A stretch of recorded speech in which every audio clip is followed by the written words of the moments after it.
Okay, so basically what we did in the last lecture, हमने ये काम किया था कि we talked about three different problems. दो प्रॉब्लम जो थी वो बहुत फंडामेंटल थी, ठीक है. एक प्रॉब्लम ये थी कि we wanted to relate the allowable shear stress in a system to the force that we can apply on the welded joint. ठीक है, that was the basic idea in this first problem. तो इस type के problem जब भी आपको आएंगे तो द आइडिया इज कि आपको जो भी अरेंजमेंट आपकी वेल्डिंग की गिवन होगी उसके लिए जो भी शेयर फोर्स का फॉर्मूला है वो फॉर्मूला यूज करके निकालना होगा शेयर स्ट्रेस. और फिर उस शेयर स्ट्रेस को कि वो shear stress will be a function of the force. ठीक है, this is always going to be true. तो आपको जो भी आपकी अरेंजमेंट है, सब अरेंजमेंट्स के लिए हमने डिफरेंट शेयर स्ट्रेस के निकालने के तरीके पढ़े हैं. कुछ बहुत बेसिक हैं, डायरेक्ट फॉर्मूला है, कुछ में फॉर्मूला डायरेक्ट नहीं है, तो आपको कुछ थोड़ा सा काम करना पड़ता है. Like in bending and torsion case, इसमें आपको मल्टीपल तरीकों से प्राइमरी और सेकेंडरी शेयर निकालना पड़ता है, फिर उनको ऐड कराना पड़ता है वेक्टर्स के थ्रू, और उससे फिर आपके पास शेयर स्ट्रेस की टर्म निकल के आता है. Right, so that is the first step. You always need to find out what the shear stress in the system looks like. और उसके बाद उसको फिर आप अलाउबल से कंपेयर करके you can find out whatever is missing in this relationship. The second thing is कि जब आपको अलाउबल स्ट्रेस नहीं मिले, that's also possible. एक तो ये चीज हो सकती है अगर आपको मटेरियल की इंफॉर्मेशन नहीं दी जा रही, इंस्टेड आपको अलाउबल स्ट्रेस की वैल्यू दी जाती है. ठीक है, अगर आपको मटेरियल के बारे में बताया जा रहा है then you have to also find what is the allowable stress in the system. इसके दो काम हो सकते हैं. एक काम ये हो सकता है कि आप सिर्फ वेल्ड की बात कर, अगर आप सिर्फ वेल्ड की बात कर रहे हैं then we can directly relate the strength of the weld material which is given here. So this is the strength of the weld material. इसको हम डायरेक्टली लिंक कर सकते हैं to the force that we can apply on the system. So the force that we can apply on the system is given in a design chart that we have. That design chart gives us the allowable unit force on a fillet weld. This is force per unit length of the fillet weld. तो अगर मुझे ये पता है तो शुरू में कुछ काम हमने सिर्फ यूनिट कन्वर्जन का किया हुआ है, but once you get that, तो अगर आप सिर्फ वेल्ड मटेरियल की बात कर रहे हैं then you can directly use this design chart to relate the length of the weld, the force per unit length and the actual force. ठीक है, और फोर्स पर यूनिट लेंथ जो है that is a function of two things basically. First of all कि आपका weld की क्या strength है, और सेकेंडली आपके वेल्ड का साइज कितना है. तो जितना भी आपके वेल्ड का साइज होगा उसके लिए डिफरेंट आपके पास अलाउबल फोर्स निकल के आएगी. ठीक है, और if we do not actually have a standard fillet size then आपके पास यहाँ पे जेनेरिक फॉर्मूला भी अवेलेबल है इन टर्म्स ऑफ एच. तो आप इसमें एच प्लग इन करके you can find out your own F. तो जो भी आपकी फोर्स बेयर कर सकते हैं आप, वो तीन चीजों, टोटल फोर्स तीन चीजों का फंक्शन होती है. Strength of the weld material, size of the weld and the total length of the weld. इन तीनों चीजों का फंक्शन होता है आपकी टोटल फोर्स जो बेयर कर सकते हैं. इनमें से कोई भी चीज में से वो आप निकाल सकते हैं. फाइनली हमने एक क्वेश्चन किया था जिसमें हमने रिलेट कराया था, the question was still the same. हम लोगों ने फोर्स ही निकालनी थी कि हम कितनी फोर्स बेयर कर सकते हैं, but instead of knowing an allowable stress what we knew was कि अगर हम स्पेसिफिकली पार्ट बी की बात कर रहे हैं, what we knew was कि हमें मटेरियल्स पता थे अपने वेल्ड का भी, ये जो बार है इसका भी, और पीछे जो सपोर्ट लगी हुई है इसका भी, सारे मटेरियल हमें पता थे. if this is the case then what we do is हमें सर्च करना पड़ता है कि आपके पास अलाउबल स्ट्रेस किस मटेरियल का सबसे कम है, और जो भी सबसे कम वाला मटेरियल का अलाउबल स्ट्रेस होता है उसको यूज करके सिस्टम सॉल्व करते हैं. अप्रोच सेम है. अगर आपके पास अलाउबल स्ट्रेस गिवन है, जैसे कि पार्ट ए में अलाउबल स्ट्रेस गिवन था, तो इस सिस्टम का टाउ का फॉर्म जो भी तरीके कार है निकालें, टाउ को टी अलाउबल से कंपेयर करा के सिस्टम को सॉल्व करें. अगर आपके पास टी अलाउबल नहीं गिवन, जैसे कि पार्ट बी के अंदर they're saying don't use tau allowable, instead आप मटेरियल आपको पता है, you need to also find out the tau allowable. So in this case हमने तीनों मटेरियल के मटेरियल प्रॉपर्टीज के थ्रू चेक किया कि हमारे पास by the way this is a torsion case, ये आपको पढ़ना पड़ेगा, this is very big question, मैं पूरा रिवाइज नहीं करा सकता. तो we calculated tau, and once we had tau we can then go ahead and we can relate it to f, और उसको हम t allowable से कंपेयर करा सकते हैं and we can find out. तो part A was easy. Part B के अंदर हमें एक्चुअली t allowable भी सर्च करने की जरूरत. तो t allowable जब हमने सर्च किया तो हमारे पास यहाँ पे एक चार्ट अवेलेबल है जो कि परमिसिबल स्ट्रेस बता रहा होता है. इसमें से हमने वेल्ड के लिए और बेस मटेरियल्स के लिए अपने अलाउबल स्ट्रेसेस निकाले. तो हमारे पास जितने मटेरियल्स थे उसके लिए हमने अलाउबल स्ट्रेसेस को कैलकुलेट किया. उनमें से जो सबसे छोटा वाला था, this is the one which is actually controlling the system, जो सबसे छोटा वाला पिक कर लिया. And once we had this then we solved for f just like we did in the previous cases. तो ये वाला तरीकेकार था. And this is the last thing we did. So we are actually done with this topic. अगर कोई question है तो please ask me, otherwise I'm going to move on to the next topic.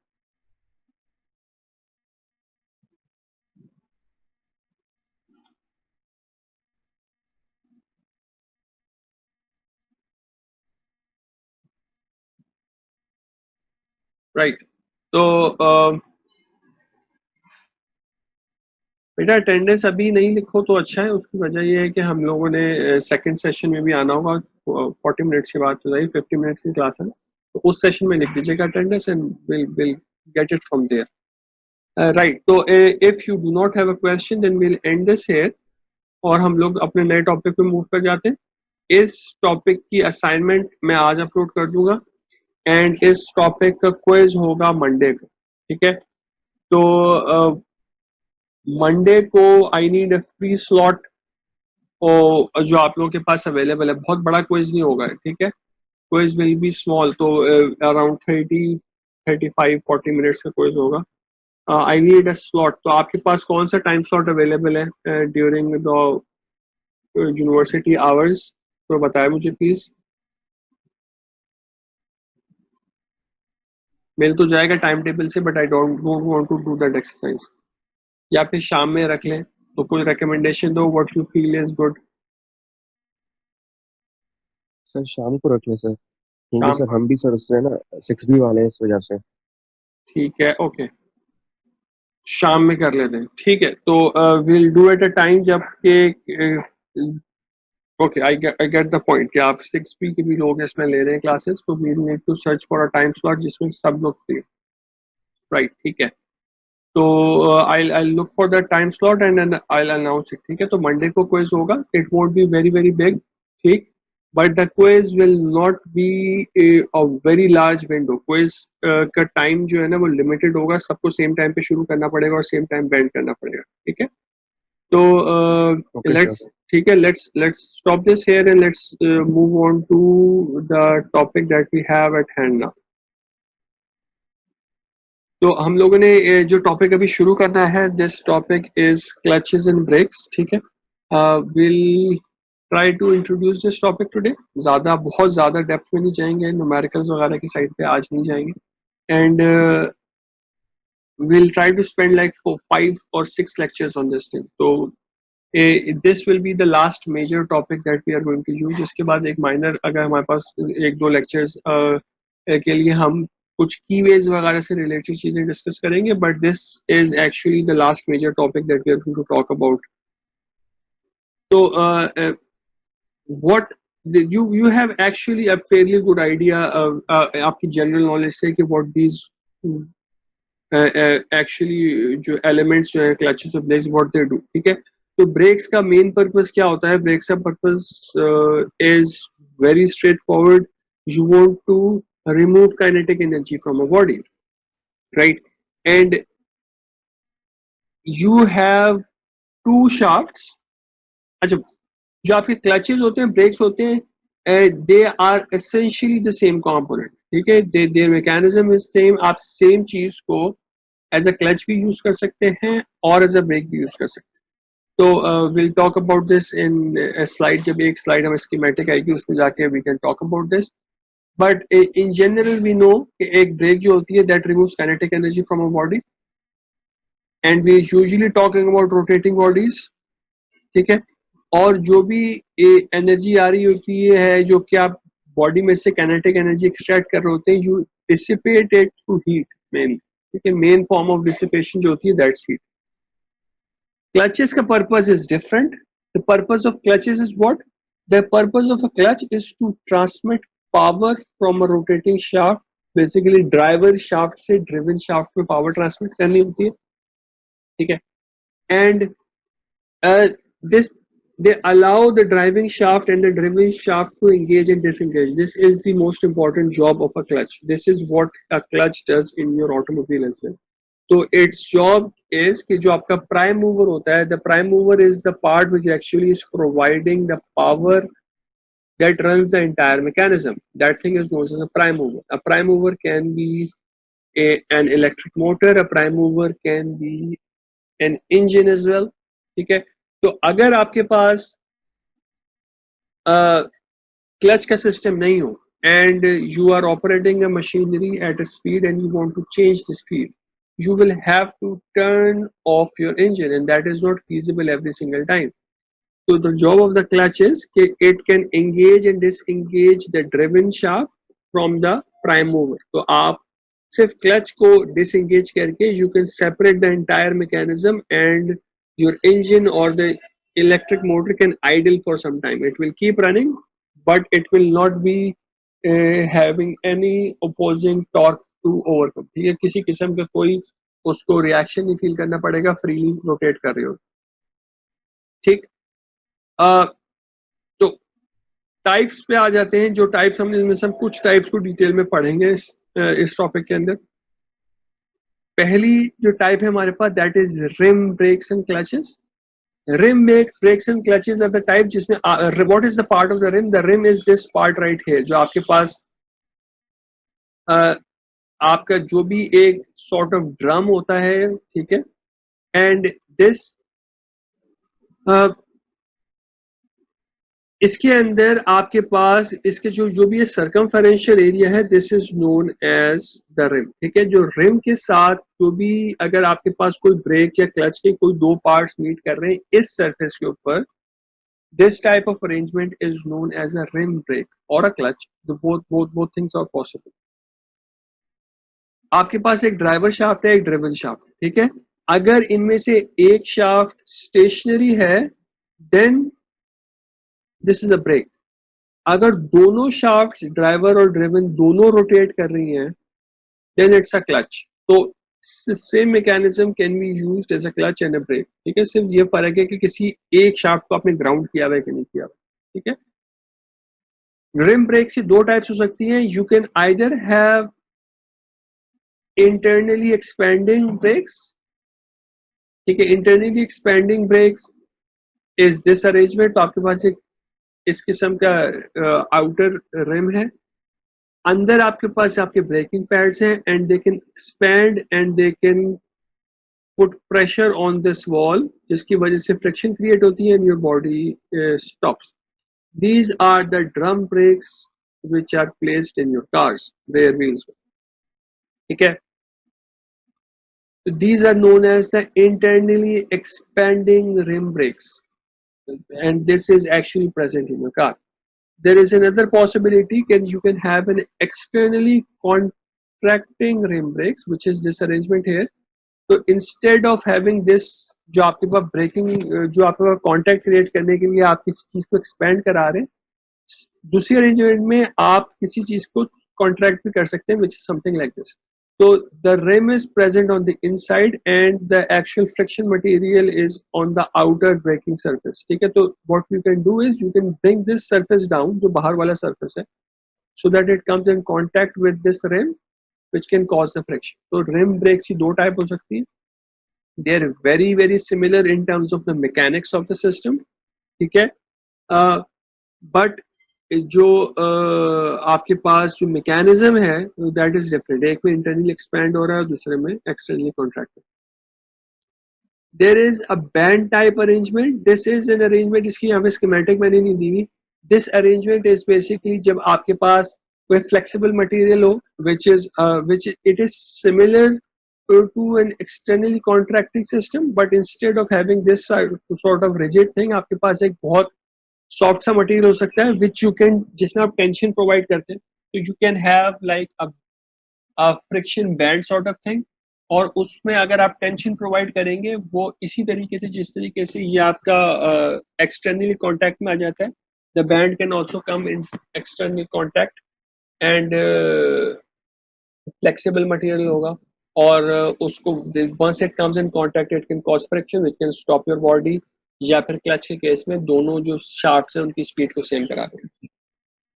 Final type is axial brakes and clutches, and this is also something which we already have mainly in our cars.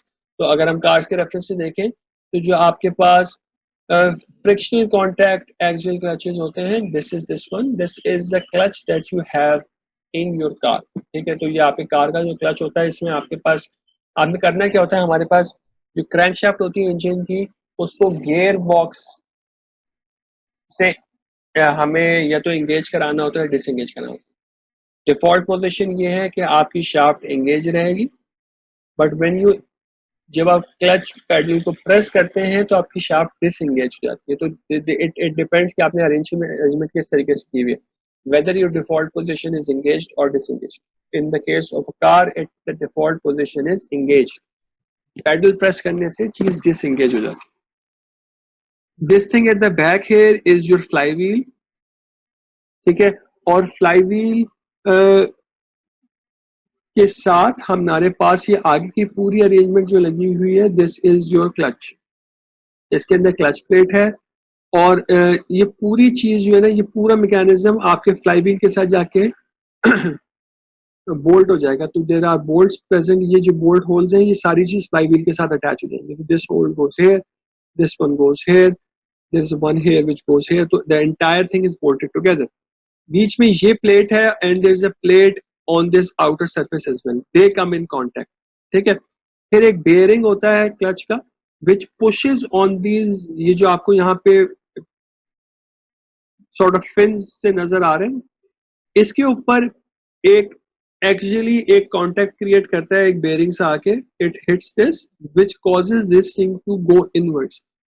इसके अंदर का mechanism इस तरीके से designed है कि once these plates गो इन, जो इस आउटर शेल की जो प्लेट है, फ्रिक्शन प्लेट जो कि इस वाली प्लेट के साथ कांटेक्ट में आ रही है, what happens is this is pulled back. By default ये चीज पुश हो रही होती है प्लेट के साथ, लेकिन जब आप इसको यहां से पुश करते हैं then the plate contracts into this shell, gap create होता है, तो आपकी चीज डिसएंगेज हो जाती है. तो जब आपका क्लच प्रेस होता है तो the actual thing that is happening is this thing is being pressed.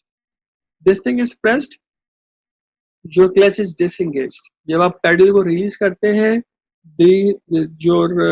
जो बेयरिंग है जो कि इसको पुश कर रहा होता है, that goes back and your contact is re-engaged. ठीक है, this is how it works. So this is the axial clutch that we normally have in our cars. Then we have disc brakes. Disc brakes is also axial brakes. क्यों? क्योंकि हमारे पास एक plate है, ठीक है, एक हमारे पास ये ब्रेक है. This brake is a part of an annulus. तो अगर हम इसको इस तरीके से देखें तो if I just go here and I try to draw this thing, तो what we can have is we can have a plate, और इस प्लेट के ऊपर I can actually have two plates like this which can come in contact axially. ठीक है, but मैं और क्या कर सकता हूँ, what I can also have is I can have only a part of this right hand side thing. इसका मैं सिर्फ एक पार्ट को कांटेक्ट में ला सकता हूँ, but this is still in axial arrangement. ठीक है, in disc brake you have an arrangement like this. तो आपके पास कंप्लीट पूरी डिस्क नहीं होती, you only have a part of the disc, but that the shafts which are being engaged and disengaged are still axial. ठीक है, तो although you do not have a complete disc available in this part, in this brake के अंदर, but there's still an axial type of arrangement of brakes. ठीक है, एक और arrangement होती है which is not in use a lot. These are known as cone clutches and brakes. तो थोड़ी सी conical shape की आपके पास ब्रेकिंग आपका जो एक सरफेस होता है कोनिकल शेप में होता है, दूसरा वाले के अंदर कोनिकल स्पेस होती है, and when you push it in axially they can come in contact. ठीक है, this is not used a lot now. इसमें कुछ सेल्फ लॉकिंग के प्रॉब्लम्स होते हैं. We will find out कि self locking is also possible in brakes, but in this case we'll learn that self locking is not a desirable quality. ठीक है, boards में हमने सेल्फ लॉकिंग पढ़ी थी and there we found out कि self locking is actually good. जब हम power screws के अंदर सेल्फ लॉकिंग करते हैं, then we do not need to constantly apply a torque in order to lift something up and hold it there, right.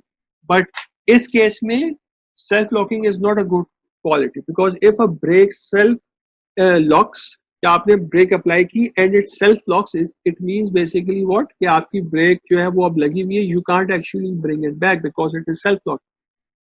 तो self locking in the case of brakes we learn this thing. मैं सिर्फ अभी थोड़ा सा introduce कर रहा हूँ. तो we learn that this thing is not a desirable quantity and we'll have to size our brakes properly to ensure कि सेल्फ लॉकिंग नहीं हो. ठीक, तो these are the basic types. अगर हम बिल्कुल बेसिक सा फंडामेंटल से स्ट्रक्चर अपने मैकेनिज्म का देखें स्कीमेटिक, तो what we have is we have two different shafts. दोनों का अपना इनर्शिया है I1 I2, दोनों की अपनी स्पीड है omega 1 omega 2, and the basic idea for the clutch और द ब्रेक इज कि you need to bring both the shafts at the same speed. That is true for a clutch and that is true for a brake. दोनों cases में true है. सही हो गया. तो अब in case of a brake, omega 1 या omega 2 में से कोई एक चीज जीरो हो सकती है. बट अगेन हमने करना यही है कि हमें दोनों की स्पीड को सेम कराना है. तो अगर एक ओमेगा 2 जीरो पे है, तो हम ओमेगा 1 को भी जीरो पे लाना चाह रहे हैं, दैट्स अ ब्रेक. बट अगर आप इस तरह काम कर रहे हैं कि आपका इंजन ऑपरेट कर रहा है at a certain RPM and you want to bring your driven shaft, जो कि आपकी किसी मशीन को मूव करा रही है at the same speed, then you just need to ensure कि ओमेगा 1 ओमेगा 2 आपस में मैच कर जाए. ठीक है, तो that is the basic idea of a clutch and a brake. You have two different shaft जिनकी स्पीड को आपने मैच करा. इसके लिए डिफरेंट टाइप की हमारे पास ज्योमेट्रीज और मैकेनिज्म्स हैं क्लचेस और ब्रेक्स के, which we are going to talk about. ठीक,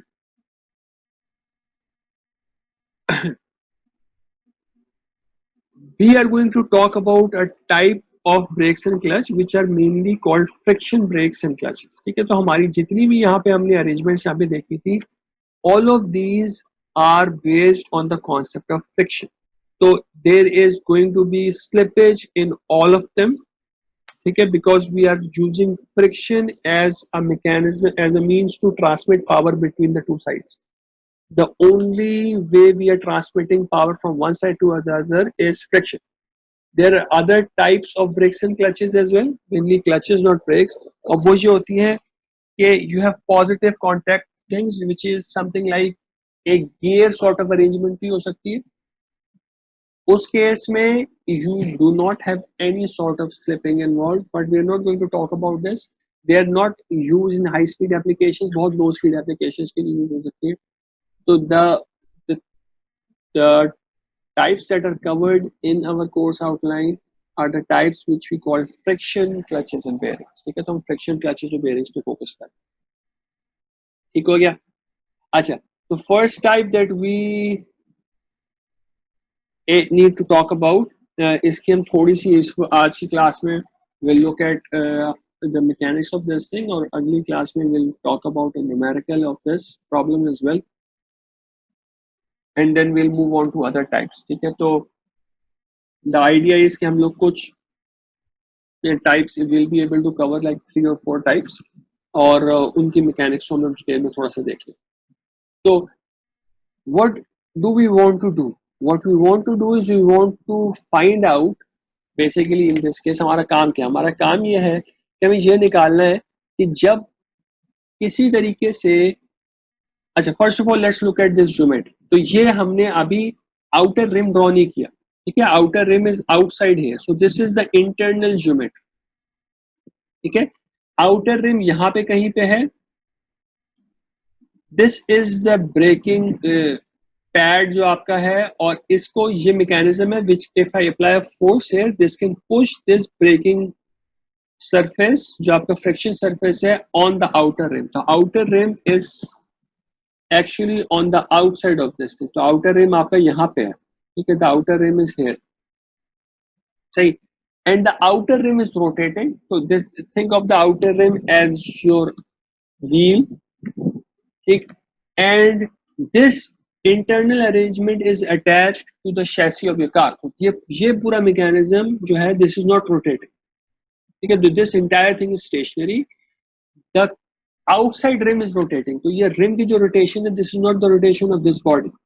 if the rim is rotating in the clockwise direction in relation to the rim, this thing is rotating in the anti-clockwise direction। this can be understood with a very simple translation phenomenon। तो अगर आपके पास एक box है, the box moves in this direction, ठीक है, वो box पे अगर कोई फ्रिक्शन एक्ट कर रही होगी, what will be the direction of friction on the box? it will be opposite to the motion, ठीक है। तो let's say this is your friction, this is the direction of motion, ऐसे ही होता है।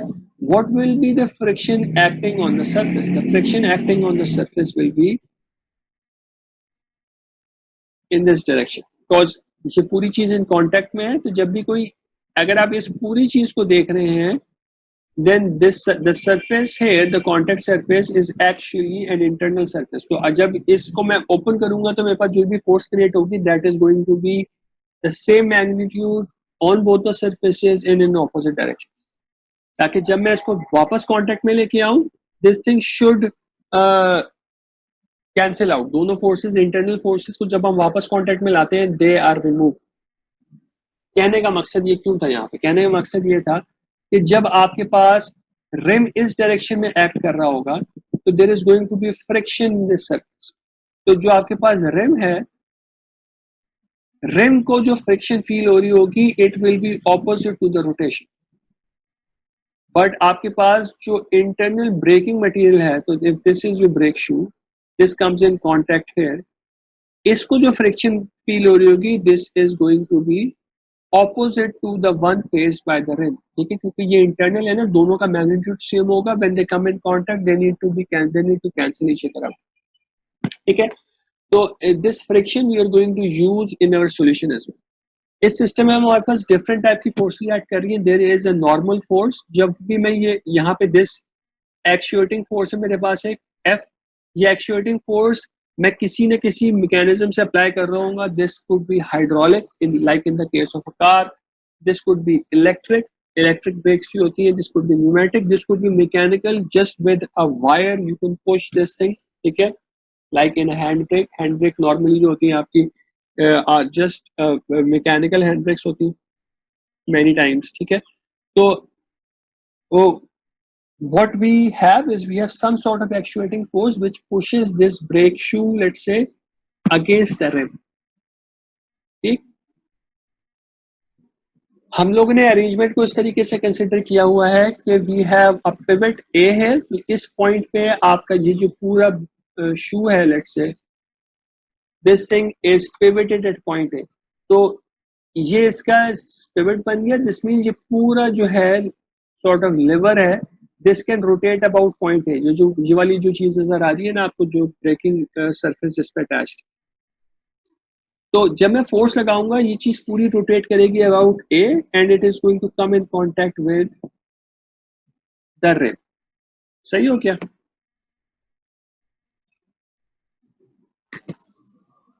Since the shoe is very long, ये आपका जो brake shoe है, this thing is not small, ठीक है, this thing is going to be fairly large, and when we say long we are mainly talking about in terms of theta. This thing is not a very small quantity in terms of theta, ठीक है, अच्छा खासा circumference cover हो रहा हो। तो जब भी सर्कल का बहुत छोटा सा एरिया आप कंसीडर कर रहे होते हैं, so let's say we are talking about this small area here, you can approximate this thing as a flat surface, but we can't do that approximation for this entire shoe. ठीक, because of that and because of the fact कि एक point A के ऊपर ये चीज पूरी pivoted है, तो पॉइंट ए पे अगर ये पिवटेड है, पॉइंट ए के लाइन में जो भी सरफेस कांटेक्ट में आ रहा है ना, ये कोई भी नॉर्मल फोर्स नहीं लगा रहा, बिकॉज पॉइंट ए फिक्स्ड है ना. पॉइंट ए के साथ वाला जो शू का एरिया है, this can not push into the rim, so here the normal force is zero, which means the friction is zero, and the friction force is then going to change throughout this surface. So because this is a big shoe, we cannot approximate the normal force on this thing as constant, yeah, uniform. We will have to find out some sort of formula to calculate how the normal force and then how the friction is changing on this entire surface. ठीक है. ये बात हमने already कर ली है कि because of this mechanical arrangement no pressure can be applied at the heel of the brake shoe. This is the heel of the brake shoe. ठीक है, ए के एडजेसेंट जो वाला पार्ट है, इस पे किसी किस्म का कोई प्रेशर अप्लाई नहीं कर सकता. तो a good design will talk about this. You can actually remove material from here. You do not need material here, braking material, because यहाँ पे you can not actually apply any force. You mainly need material in this region. ठीक है, we will cover all of this again. अभी आएगी ये वाली चीज. तो हम लोग यहाँ पे अपने बेसिक बिल्ड करते हैं in order to calculate a few things. हमारा काम ये है कि we need to find out कि टोटल टॉर्क इस सिस्टम में कितना अप्लाई हो रहा है. जो ब्रेकिंग टॉर्क हमें निकालना है, that is the main job. And we need to check the condition, जिस कंडीशन भी ये चीज सेल्फ लॉकिंग हो सकती है, because we do not want self locking. अगर ये चीज सेल्फ लॉकिंग होगी, इसका मतलब ये कि जब मैं फोर्स एफ रिमूव भी कर दूंगा ना, उस वक्त भी आपका जो ब्रेक शू है वो रिम के साथ पुश करता रहेगा. It will stay there and we do not want that. ठीक है, तो we want to calculate what is the braking torque and we want to calculate what is the condition for self locking in the system. ठीक है, तो हम ये कह रहे हैं, सबसे पहला काम हम ये कर रहे हैं, हम एक चीज डिफाइन कर रहे हैं. हम कह रहे हैं कि इसके ऊपर theta is being measured starting from the pin. जो पिन की जो लाइन बन रही है, this will always be referred to as the x-axis. Center of the plate से लेके एक लाइन पास होगी आपके पिन के through. This will always be the x-axis. And the y-axis will always be directed towards the shoe. And this जो formula हम derive करेंगे, that will be valid in this xy coordinates. अगर आपका शू नीचे की तरफ डायरेक्टेड है, then you will make the y-axis in the negative, in the lower direction. चाहे उसके लिए आपका राइट हैंड रूल सेटिस्फाई नहीं हो रहा. This is a right hand axis system, XY system, right. अगर आप x से y की तरफ फिंगर कर्ल करेंगे तो that is a positive sense. अगर आपका राइट हैंड से x से y की तरफ फिंगर कर्ल होगी, this is a positive right hand axis system. But हमें इस पर्टिकुलर केस में क्या करना है? इस केस में हमें ये करना है कि हमें एक्स एक्सिस पास कराना है थ्रू द पिन, और Y axis will always be directed towards the shoe. जिस भी जगह पे शू, अगर शू नीचे की तरफ होगा, वाई एक्सिस नीचे की तरफ आ जाएगा, बेशक लेफ्ट हैंड सिस्टम बन, डजंट मैटर. ठीक है, तो इस चीज को इंश्योर करना है. सारे फॉर्मूले इस चीज के ऊपर valid, right. Let's join back please. थोड़ा सा we need to cover more. We have 10 minutes left in the class. Join back so that we can finish this lecture. Okay, sir.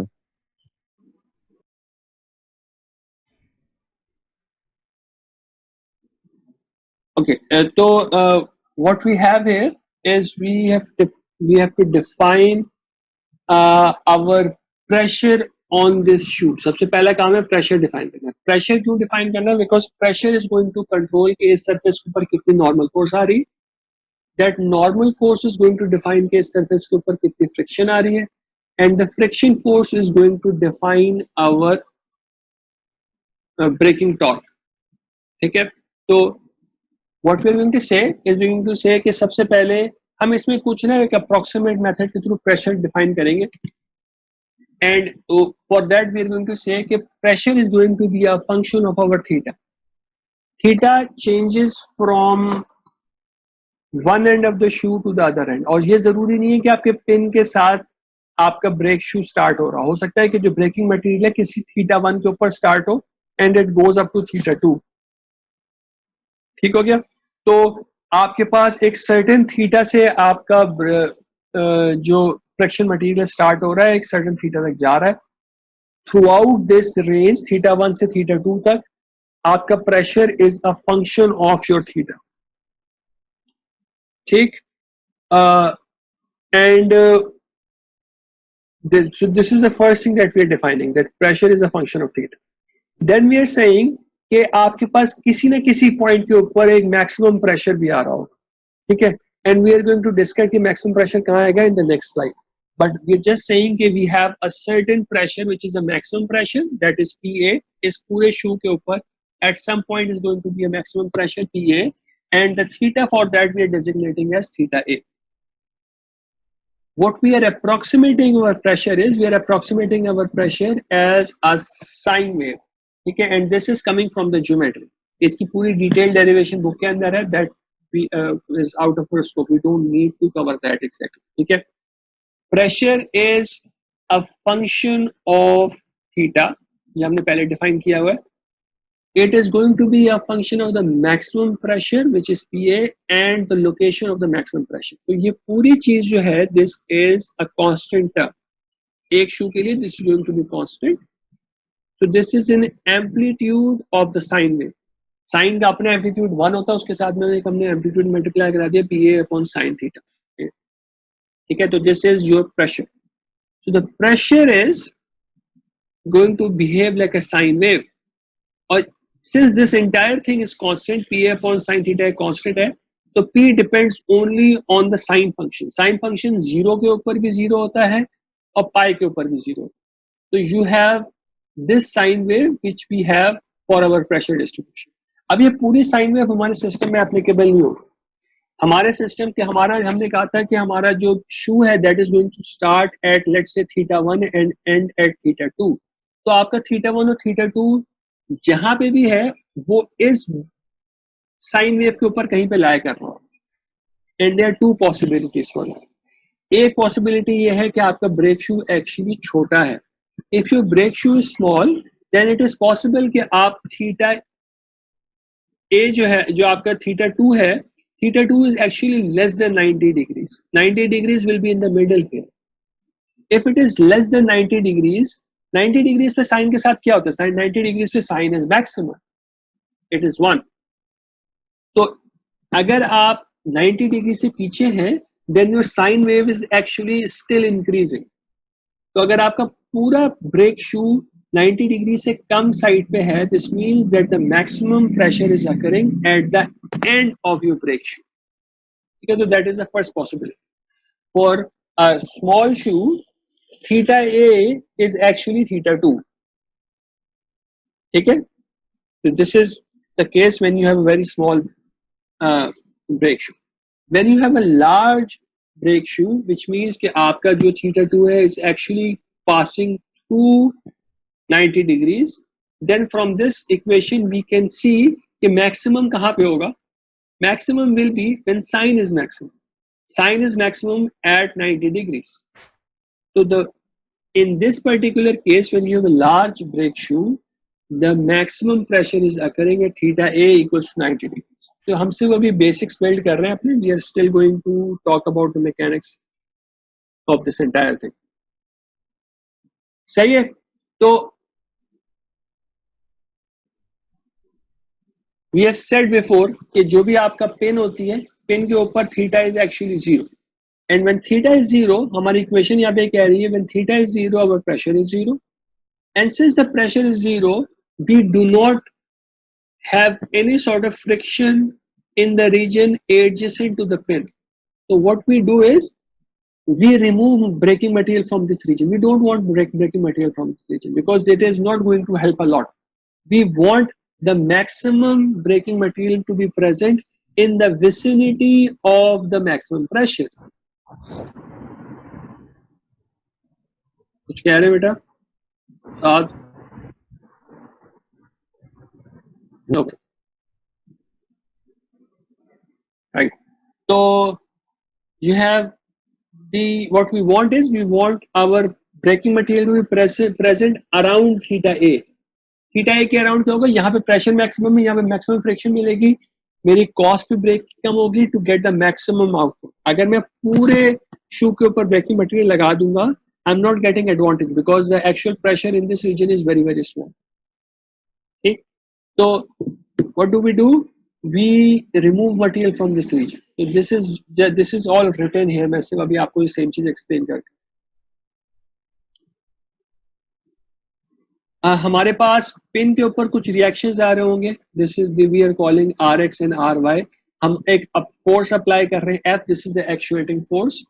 हमने बात की भी कि हमारे पास एक नॉर्मल रिएक्शन होगा N, एक फ्रिक्शन फोर्स होगी FN, and since N is a function of P, ठीक है, P का फंक्शन होता है नॉर्मल रिएक्शन और P थ्रू आउट चेंज हो रहा है, तो पूरी normal force throughout the surface change हो रही होती है. तो what we are defining here is we are defining a part of the normal force on a very small area here.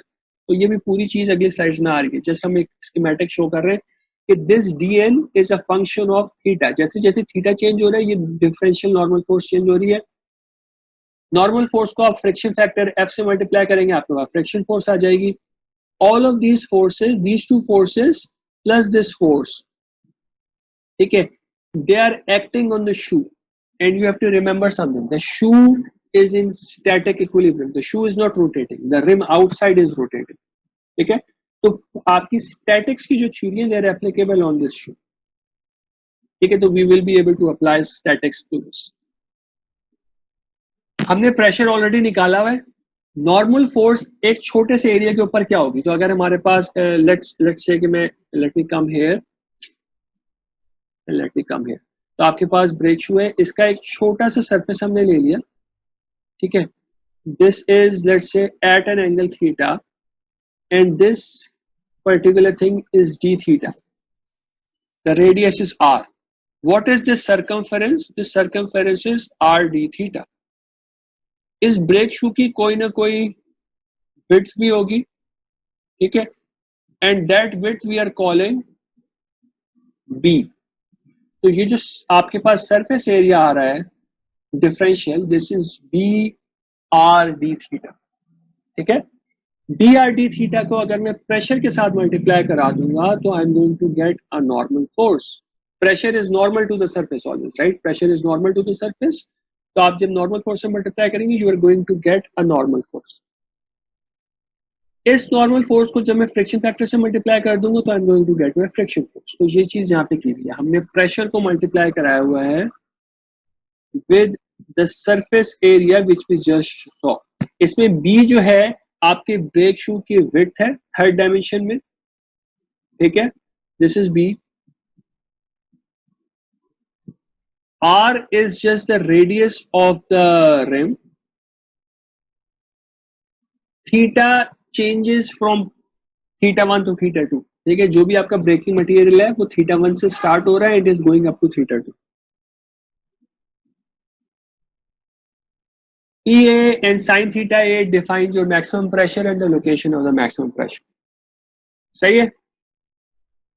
अगर मुझे क्या करना है, अब मुझे करना यह है, I have to actually see कि पॉइंट A के अबाउट अगर मैं समेशन M इक्वल्स टू 0 की इक्वेशन लगाना चाहूं, ठीक है, तो समेशन M इक्वल्स टू 0 लगा के आई वांट टू सी कि is there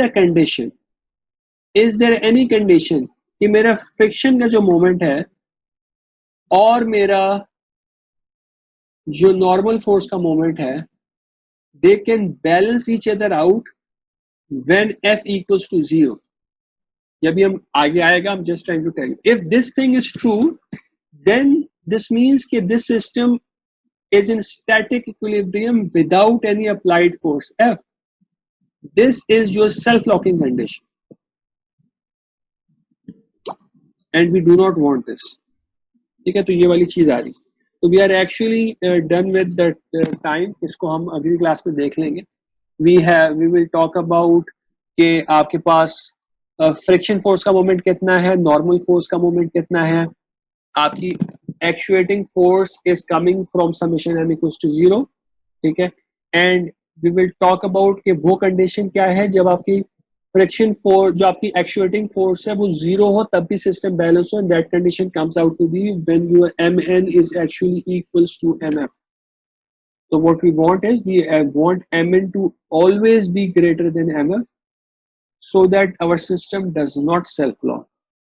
This thing is opposite to the power screws concept. उधर हम self-locking prefer कर रहे थे, इधर हम we do not want self-locking. ठीक है, so let's end this here. We'll talk about this in the next class. और भी please prepare for a quiz. Assignment में इंशाल्लाह आज अपलोड कर दूंगा. It's not going to be very large assignment. ठीक है, you can see the topics in the welding. जो वेल्डिंग टॉपिक के अंदर जो आपके पास सब टॉपिक्स हैं, they are not very much. ठीक है, तो बहुत बड़ी असाइनमेंट नहीं होगी.